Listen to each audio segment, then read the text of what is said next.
السلام عليكم ورحمة الله وبركاته.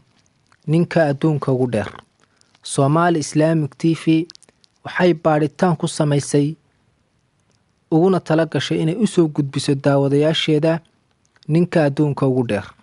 Waa jiraan dad ku dhow laakiin baaritaanka intii aanu wadnay waa ninka adduunka ugu dheer intaanu helay ee loo yahay. Jaraa'idooyinka cilmi baarista dadkii sameeyay waa ninka isku raaceen inuu yahay ninka adduunka ugu dheer.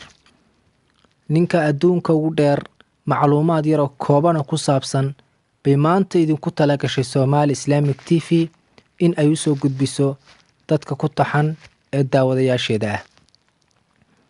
Cajiib.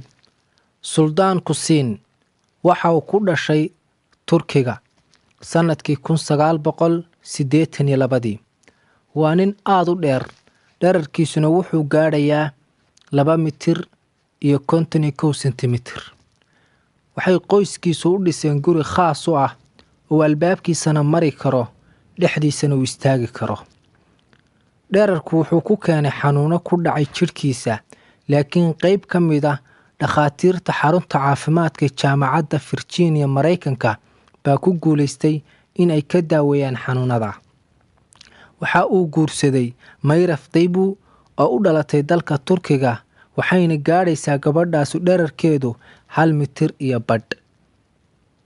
waxaad iga sugtaanba insha Allah waa qaybo kale oo ka mid ah dadka caalamka ugu dheer anoo ku xiji doona caalamka ninka ugu dheer, khaasatan Afrika ninka ugu dheer.